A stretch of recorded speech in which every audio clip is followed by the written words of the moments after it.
Good evening, everyone. I know a lot of you have watched a few minutes of this video when I posted it the first time, and then I deleted it. Even though it had 24,000 views, I didn't want to delete it, but I don't care about the views. That's not me. I don't care about the views. Okay, so now I'm going to do it the right way, okay? There's a lot of things that I didn't add to the video I should have. I tried to rush it, do it quickly, just got off of work, was tired, but guess what? I'm here to redo it, okay? So this is the redo. This is the re-upload, whatever you want to call it. Now, let me say this in the beginning, okay? This is my theory. This is not disinformation. This is not a lie. This is not me trying to trick you. This is what I believe. This is my idea. That's what a theory is, an idea of how something happened. Doesn't mean I'm lying to you or trying to give you disinformation, okay? So let's get that straight from the beginning. Okay, now let's move on with it. Now, I'm sure all of you have noticed online that a lot of people are talking about, why are these people allowed to be in this canopy? Why isn't this marked off and taped off as a crime scene? And why is this guy in the white shirt taking the most very important camera down? What you think is the most very important camera there, why is he taking it down? Well, here's why. Because it's not a crime scene. A crime didn't take place here, and that's not a camera. Now, before I tell you what it is, I want you to get a real good look at it as he's taking it down. Anybody figure out what it is yet? Okay, here's what it is. It's called a hologram projector. And if you don't believe me, you can go look them up online. And they're not cheap. They're not cheap. Usually $20,000 to $60,000, $70,000, $80,000 for these things. And they come in different varieties. Now, Hollywood calls them hologram stage projectors. Now, you see how Charlie's little tent there is a perfect square? And as you can tell, it's 10 foot squared, 10 foot all the way around on each square. And it's about 9 foot tall. That's because it has to be for the projection to work. Now, let's explain. For smaller spaces, the projectors can be configured with mirrors to elongate the projection path and maintain picture integrity.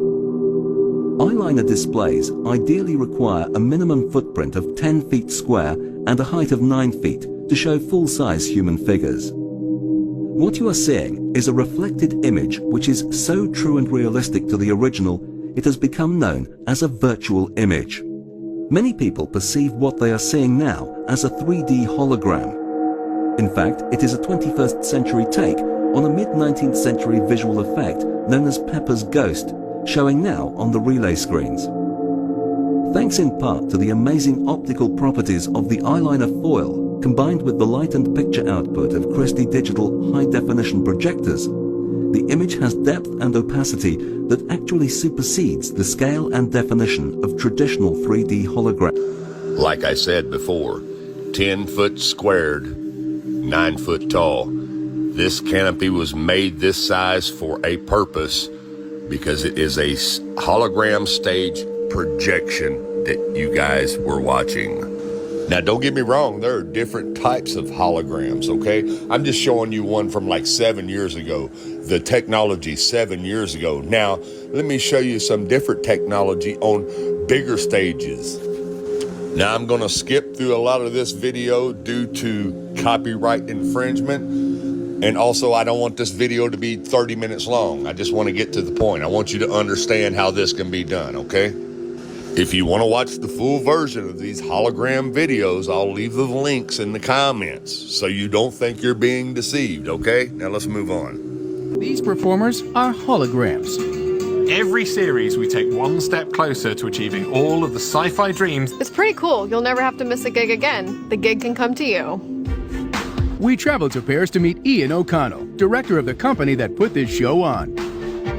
I recall we were being asked to produce a show from London to Florida where the interaction between the musicians and the audience would be as natural as two people being in the same room. And for all of us, it was an experience that we'll never forget.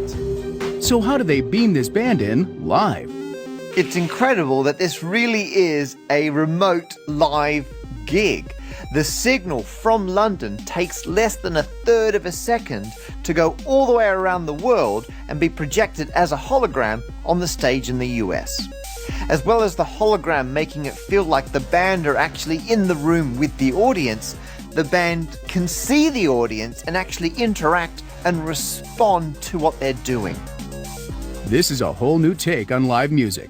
But how are the images so good that it looks like the band are really on stage? They look so lifelike because of the angle of the light and the reflective material called mylar that creates this holographic effect. The mylar screen is semi-transparent. The reflective surface reflects the images where the light falls on it, but where the light doesn't fall on it, the audience can see through it. So it looks like there's a person standing on the stage and that there's no screen at all. The projector receives the video signal and projects it down from the ceiling. What I really love about this is that you get the effect of a 3D hologram without those stupid glasses. I still believe we've only scratched the surface with this technology. I think we will see pop-up holograms everywhere. That's it, the holograms are here. We're officially in the future. Now, let me show you how good Hollywood's hologram projection stages can pull this off and make you think you're watching somebody who's there who's not really there. I love being together, although, are we really together? Are we all together in this room? Are we? I feel like we're connected in some way, but maybe. For anyone watching, can you guess which one of us isn't really here?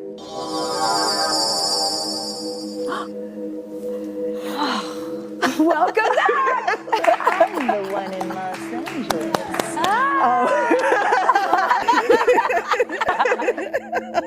And if you guys want to know how that awesome, groundbreaking technology works, just go to our website at thetruebarrymoreshow.com.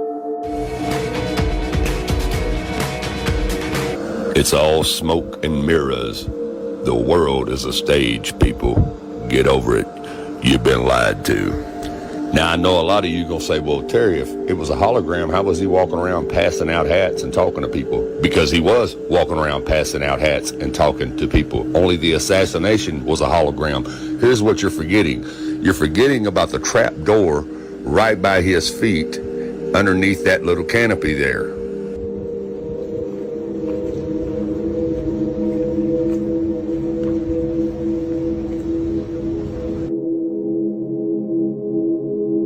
This is the place he got shot.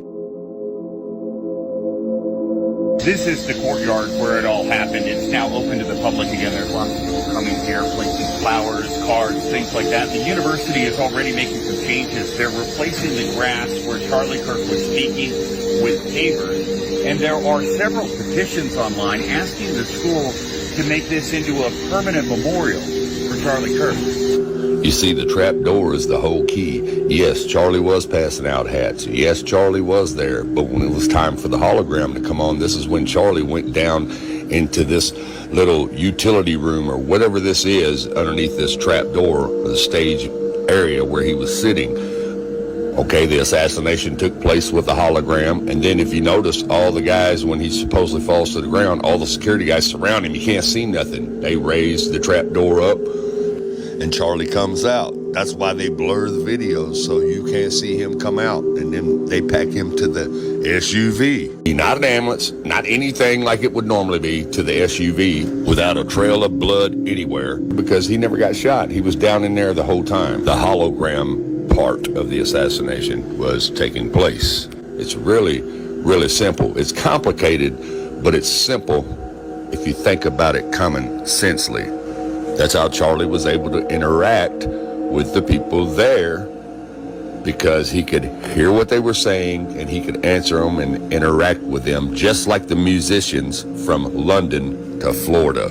It's incredible that this really is a remote live gig. The signal from London takes less than a third of a second to go all the way around the world and be projected as a hologram on the stage in the US. As well as the hologram making it feel like the band are actually in the room with the audience, the band can see the audience and actually interact and respond to what they're doing. Now, I already know what you're going to say. All y'all non-believers going to say, well, if he was passing out hats and doing all that, how could he disappear and go underground into that trap door in basically the little maintenance area that goes underground, which means your ass can go under there. Very simple. You know what I'm saying? How'd he do that without anybody seeing him do it? Well, have you ever heard of an invisible cloak? Maybe that whole tent had an invisible cloak around it. Are you familiar with that? Probably not. Doesn't mean you stupid, doesn't mean you dumb, just means you illiterate to the technology. Now let me show you.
And see how does it work. It works straight away as soon as you take out a bag. You can see, you can make yourself invisible behind this clock very easily. Just use it. It's a little bit of windy right now and very hard to use it because it's flowing, but let's try again and see whether I can use it.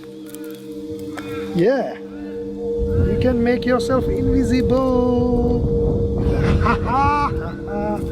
You can make yourself invisible. Now you can get on here and make all the videos about me being a liar and giving you disinformation all you want to. But I showed you what I showed you. That's my theory. What's a theory? It's an idea. It's something that could happen. Doesn't mean it's a fact. It's just my theory, okay? So don't get on here and say I'm a liar. I'm giving you disinformation. I'm giving you what I believe because I understand the technology that we have, okay? All you're doing is showing the real shield that you truly are.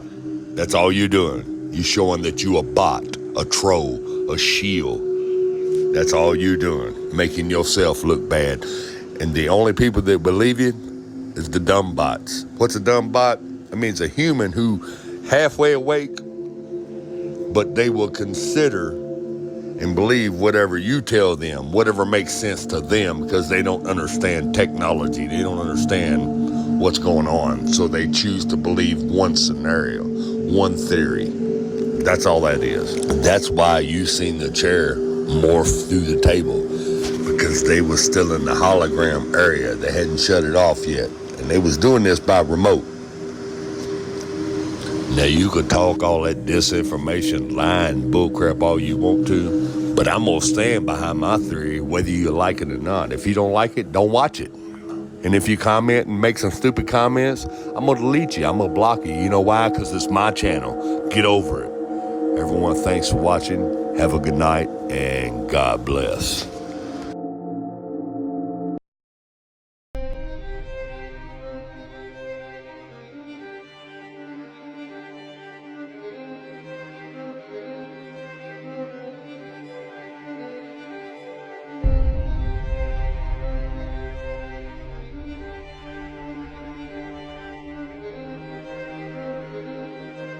That raises up right here. It's real skinny. It looks exactly like his arm. What is that? What is that? And why are these three guys just standing there like there's no emotion on their face? They all have sunglasses. While stationed at an underground installation near Boulder, Colorado, I was introduced to Project Skybeam by Lieutenant General Andrew Garris. I was then led down a corridor and into a large hangar, where a stealth bomber hovered only 20 feet above me. I stood there confused. Then Garris looked over at me and smiled, then asked if I was certain of what I was seeing. I replied, of course. What else could it be? I was then shocked to find out that this wasn't a real craft. It was a projected hologram. Since the early 1950s, scientists have been developing holographic technology, and over the years improved it to a state that we can only imagine. As I stood there staring at the bomber, which looked so absolutely real and solid that I could reach up and touch it, I contemplated the possibilities. What if this projection was 1,000 feet up in the sky? How would anyone know that that was an illusion? The Phoenix Lights craft, witnessed by 10,000 people, was the first grand-scale skybeam test upon the public. It succeeded beyond expectations.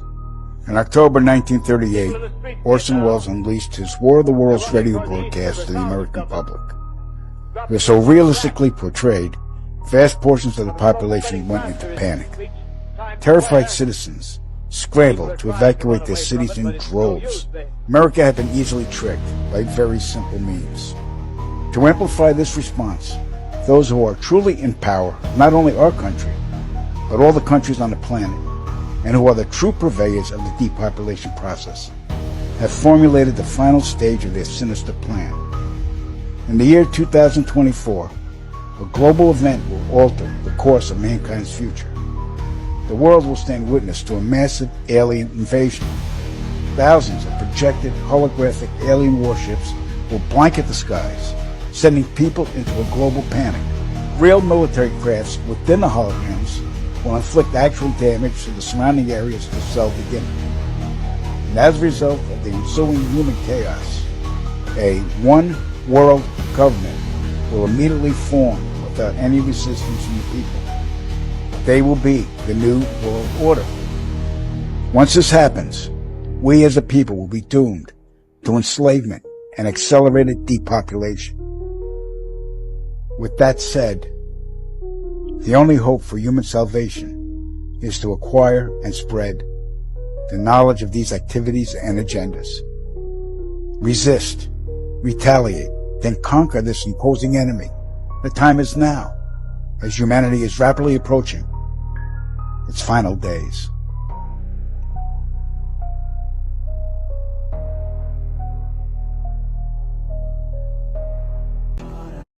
Now, brother, we have the watch.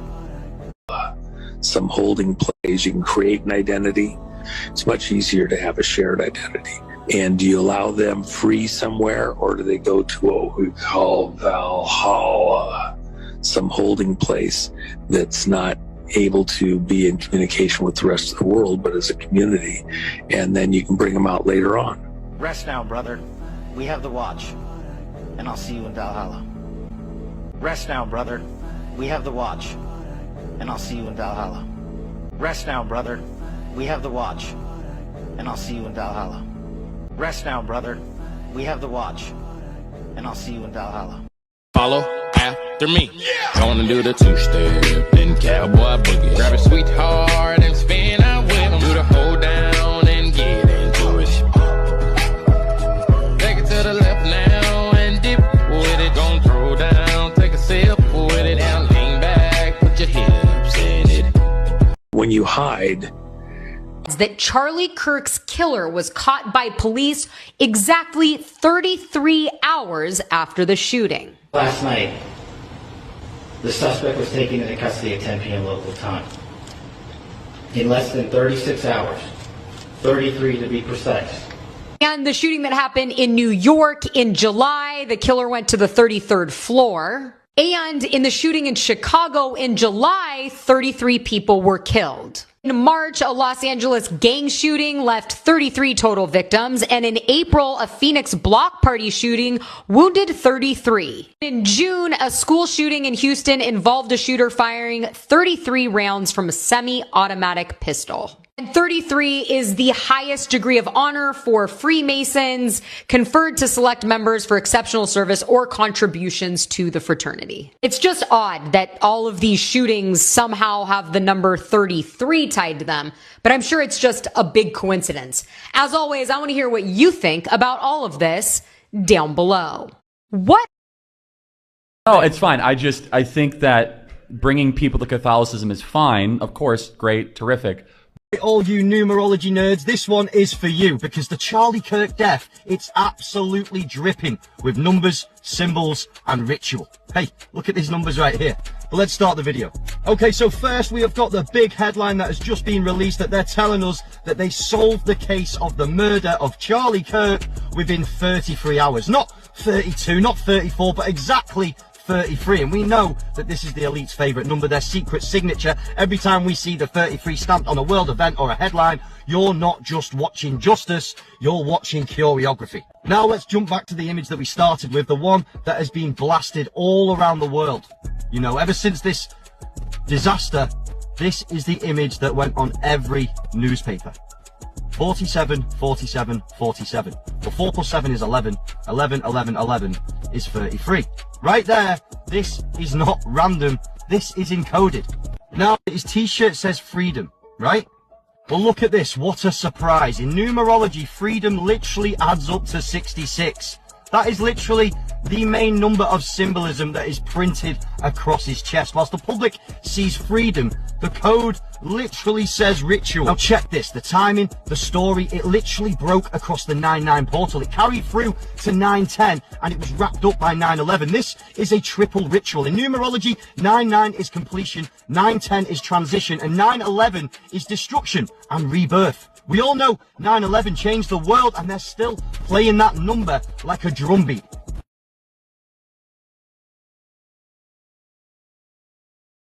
All right, all you new deep connections to Jeffrey Epstein, Donald Trump, and the State of Israel.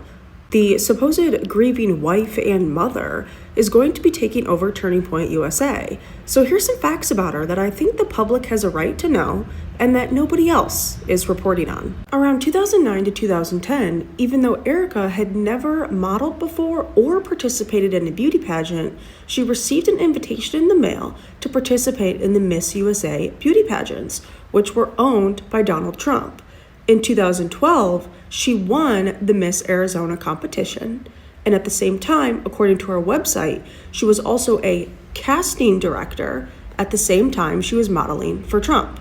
In 2006, she started a ministry when she was just 17 years old. This ministry was working with the U.S. military in Romania at the same time she claimed to be working as a casting director. The area in Romania where Erica was operating her ministry out of had a ton of locals accusing these evangelical ministries of kidnapping children and trafficking them out of the country. These children were being found in Israel, the UK, and undisclosed private islands. The locals demanded that the authorities look into this, and shocker, they never did, but her ministry was kicked out of Romania. In 2018, 2 years after Donald Trump started working with Charlie Kirk, Erica and Charlie were introduced to one another after one of their mutual friends suggested that Charlie should hire her to work for Turning Point. So at Erica's job interview with Charlie, Erica allegedly said, "You're not going to be my boss. You're going to be my boyfriend." So they began dating. I think it's safe to assume that this mutual friend was Donald Trump, because Erica was already one of his employees, so it would make sense for his team to encourage this.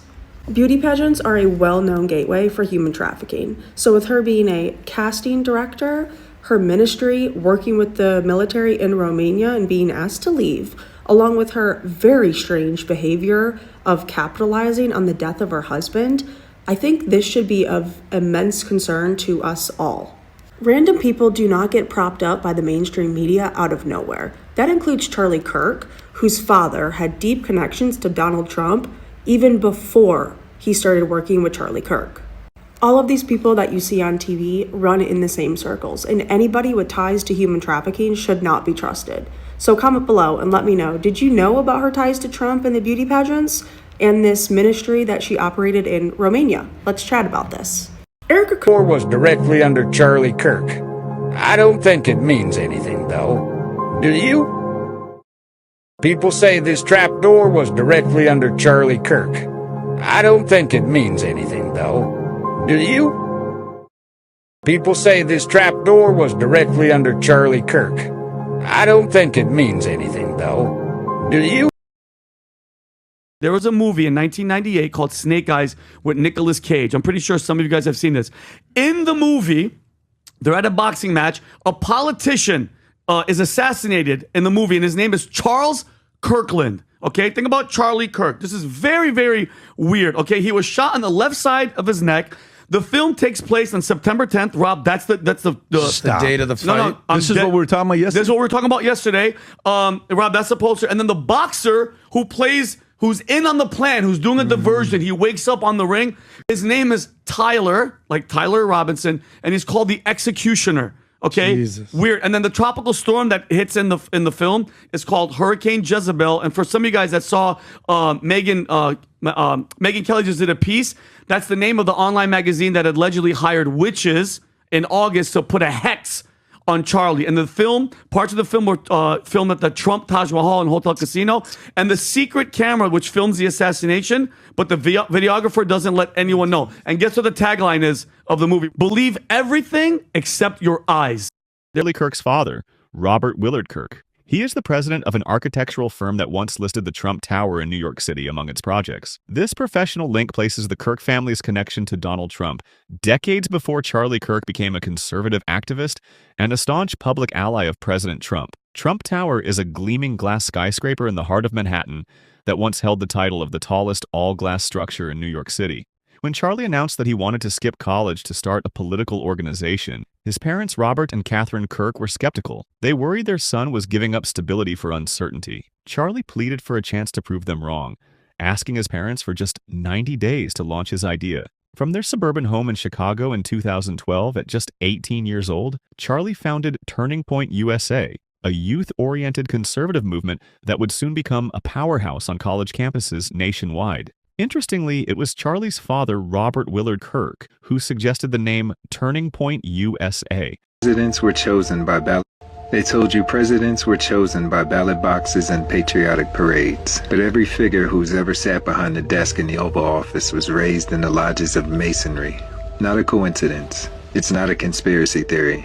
It's a lineage, a brotherhood of oaths. And among them, none has been more brazen. None has been more flamboyant in flashing codes than Donald Trump. He doesn't veil it subtly. He flaunts it. Hand signs and double-tongued rhetoric, playing both sides like a seasoned magus. America itself is not what you think it is. It's not a nation of liberty, though that was the costume it wore. It's a corporation, a corporate temple, chartered through banks and hidden trusts. And what is its main product? It's not oil, it's not steel, not even technology. Its chief commodity is the organic currency of its citizens. The life force, the vitality, the human spirit itself. Every birth certificate becomes collateral. Every signature a silent contract. The domes of Washington, the temples they call capitals, all repurposed as Masonic machinery, resonators to siphon and redirect the people's energy into their current. Freemasonry is painted as a fraternity of brotherhood and charity. But peel back the apron, and you find a darker current. And within Masonry, they tell you there are degrees, 33 of them by official count. But here's the trick. The lower initiates, even those who reach the 33rd degree, are deceived into thinking they stand at the summit. They believe they have scaled the mountain, but in reality, they are still standing at the foothills. The true summit is hidden, occupied by the bloodline that sits above degrees. The parasitic bloodline that has ruled everything for longer than you can imagine. And it's the same bloodline from which your so-called presidents descend, without exception, Donald Trump included. The figurehead changes, but the lineage stays the same. And yet, Trump has played his role differently. He has updated the Masonic playbook for the modern stage. He did not hide in subtle gestures alone. He brought sorcery into the center ring of politics. All of his chants, all of his slogans, all of his rallies, ritual theater disguised as campaigning. He said, "Let's make America great again," a phrase repeated like a mantra, looped endlessly, drawing billions into consent. Words as incantation, using language as spell work. He didn't simply run for office. He conducted a mass initiation, binding the collective into a false golden age. And what he promised was revival, but what he will deliver will be a descent, a guided march into the digital abyss. Just look at his hands. Again and again, he flashes the inverted triangle. To the untrained eye, it's just a quirk. To the initiated, it's a proclamation. The downward pointing triangle is one of the oldest glyphs, the sign of the feminine principle, water, receptivity, the womb itself, the yoni, the gate of life. A sacred symbol that once honored creation has been inverted and refashioned into a badge of allegiance. By holding that mudra before the cameras, Trump signals his bond. He damn sure isn't nervous. He's never fidgeting. He's speaking in the silent language of the order. And this takes us deeper, back to the goddess from which the symbol originates, Ishtar, goddess of fertility that governs descent and rebirth. She is the portal, the womb, the gatekeeper of cycles. To them, her womb is not sanctum of creation, but the trap of incarnation, the matrix that binds souls to matter. They worship her because they seek dominion over that gate, and this ties to their central myth of Haram Abith, the master builder of Solomon's temple. He was slain and raised, the initiate who passes through death to resurrection. His drama echoes Ishtar's descent into the underworld, the feminine womb and the masculine builder. Bound together, they form the twin pillars of Masonic sorcery. When Trump flashes the inverted triangle, he is proclaiming loyalty to both currents, the womb of Ishtar and the builder's word. His rhetoric of building and greatness is not politics. It's ritual theater. It is Haram reborn, swearing before the pantheon that his temple will not be of stone, but of circuitry. The cosmic portal of life has been hijacked, no longer honored as divine, but inverted into a sigil of control. Trump is bold because he doesn't whisper his allegiance. He shouts it through every gesture. Where others cloak their symbolism in subtle robes, he drapes it openly. Where others played the quiet fraternity man, he plays the loud magus, the sorcerer who turns politics into spell work. And now billions follow his voice, thinking he's a savior, a warrior for freedom, not knowing they march into circuitry, into the digital labyrinth. Trump is not simply a politician, he is the boldest Freemason of them all. The magi who turned the campaign trail into a ritual theater, the corporation into a temple of siphoning, the inverted triangle into his banner. The descent continues, the corporation feeds, and unless you see through the spell, you'll never realize that the one you thought was leading you to greatness has guided you into the abyss.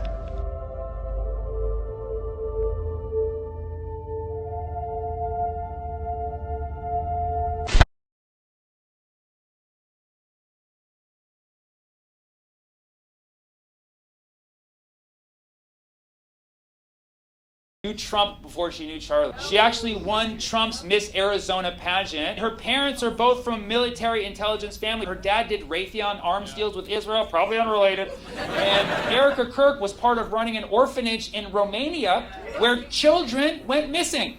Enough children for Romania to permanently ban the orphanage and permanently ban Erica Kirk. Do you know how up you gotta be to get banned in Romania? Andrew Tate is the mayor there. You really gotta push some boundaries. Mind you, this is when Epstein was still active, so I'll let you connect the dots. By the way, I'm not suicidal. For the record, I'm quite happy, okay?